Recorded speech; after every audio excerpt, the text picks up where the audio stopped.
busca es que a través de los mecanismos legales e institucionales de este Estado se le dé soluciones a esos problemas. Y cuando se cierra la puerta, entonces ya no es responsabilidad de la sociedad civil o de la gente, de los pueblos indígenas o organizaciones campesinas no buscarle solución. Gracias, Daniel. Cuando oímos la opinión pública, porque usted sabe que la opinión pública es sumamente importante, hay sectores muy grandes de esta opinión pública que ven una polarización en las posiciones, ¿verdad? Por ejemplo, pues a Daniel Pascual, al CUC, se le señala de apoyar medidas que van en contra del desarrollo nacional. Le voy a decir, por ejemplo, hablemos de hidroeléctricas.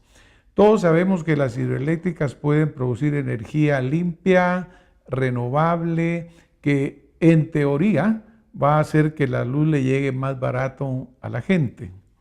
Todos sabemos que la minería, si se hace correctamente la distribución de los ingresos, ¿verdad? Porque en Guatemala, como una limosna, nos dejaron llegar al 5%, pero usted sabe de países como Chile, países como Bolivia, que son prácticamente el 50-60% queda para el país.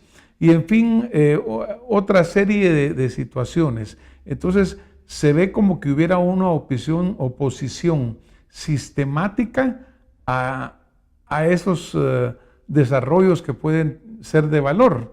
¿Usted cree que en el caso de las hidroeléctricas, para poner un ejemplo, el oponerse a ellas es sistemático o es porque no se llena los procedimientos, como usted dice, no se hacen las consultas adecuadas y que no se dan tampoco las compensaciones ofrecidas? Sí, correcto. Mire, en el tema del modelo extractivista, por eso a veces dicen que nosotros mezclamos el tema minero con las hidroeléctricas, con infraestructura, etcétera, y eso es una equivocación. No, lo que sucede es que hay como un patrón de forma de imposición. O sea, igual como ocurre con la minería, con las hidroeléctricas, con los megaproyectos y proyectos de infraestructura, lo que hacen es que este Estado no ha comprendido, ni el sector político, o sea, los partidos políticos, ni el empresarial, que nuestro país, como parte de la comunidad internacional, ha firmado convenios, tratados internacionales que hacen parte de nuestra legislación. Ya mencioné el convenio 169. Este convenio le reconoce derechos a los pueblos indígenas y por eso se llaman derechos colectivos.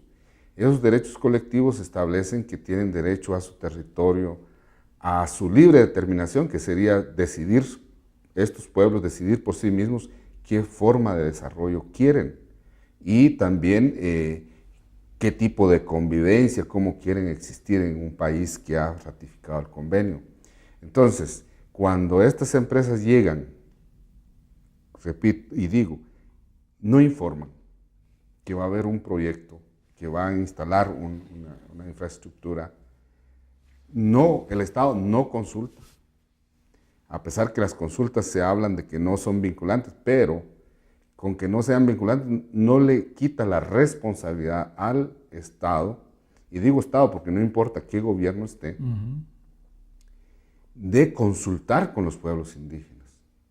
Y ese tipo de consultas conlleva otro derecho, que es el derecho a dar su consentimiento libre, previo e informado. Estos términos son leyes, son términos jurídicos que ya son parte de nuestra legislación.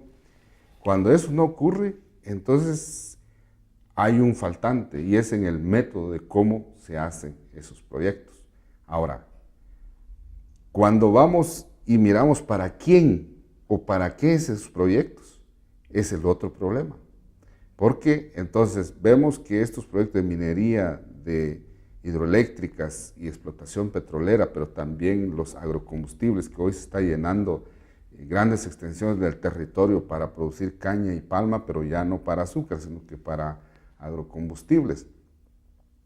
Y estamos viendo que ese modelo no es para la gente, porque todo ese modelo, cuando llamamos extractivo, es que todo lo que se produce o se saca de riqueza en nuestro país no es para que la gente disfrute esa riqueza, sino que es de empresas que vienen, primero, a romper el tejido social, segundo, a destruir nuestro ambiente y tercero, a contaminar nuestras fuentes de vida, que es el aire, el agua, los bosques.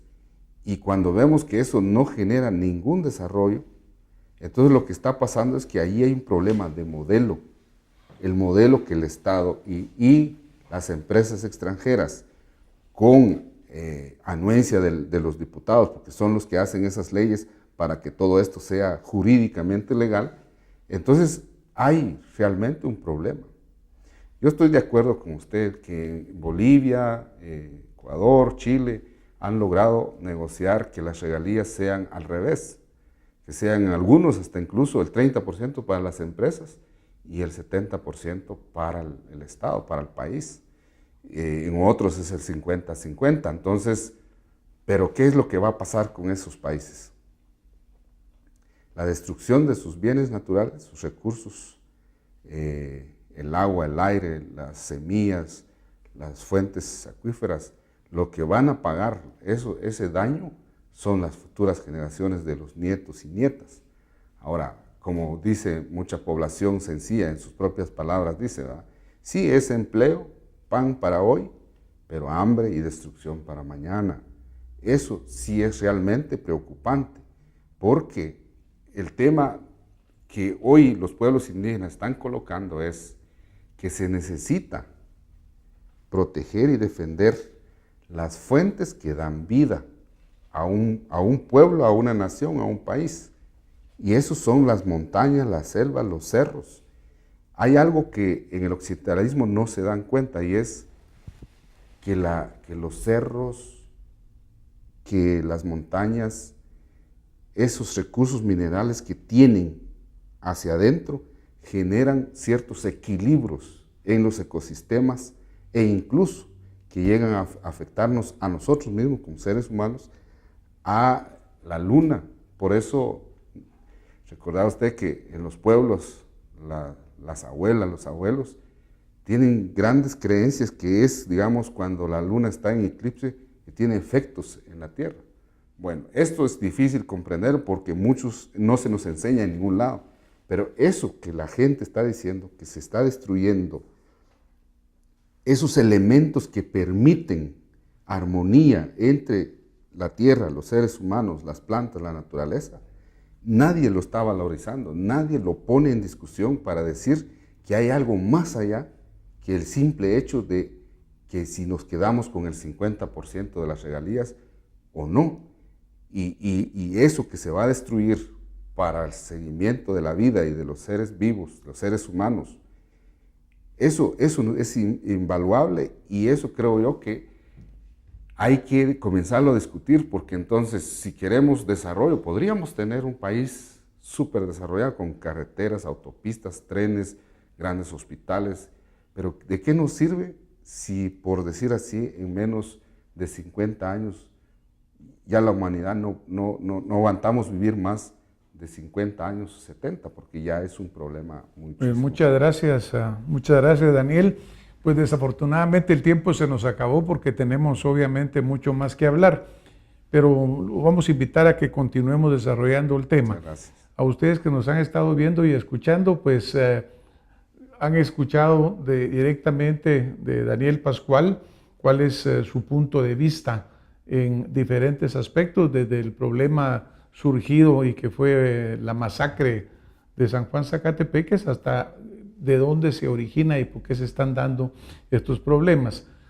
Por favor, ustedes son quienes mejor pueden analizar lo hoy aquí escuchado, tener su criterio y obviamente en lo que sí coincidimos con el señor Pascual es en el punto de vista de que para que Guatemala salga adelante, lo que sí hace falta y que tenemos que tener es un diálogo muy amplio, un diálogo nacional que incluya a todos los sectores para que lleguemos a poner de acuerdo el interés de todos.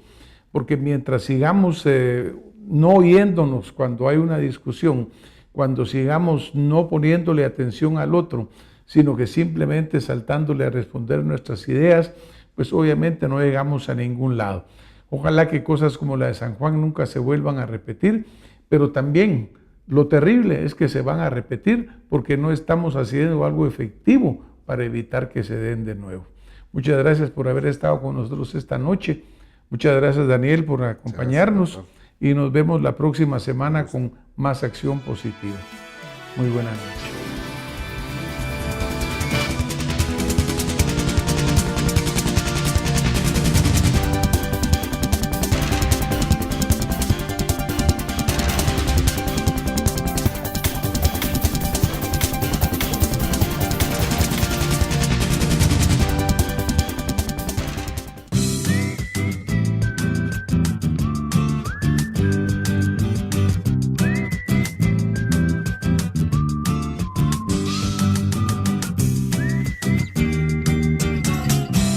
Guatevisión,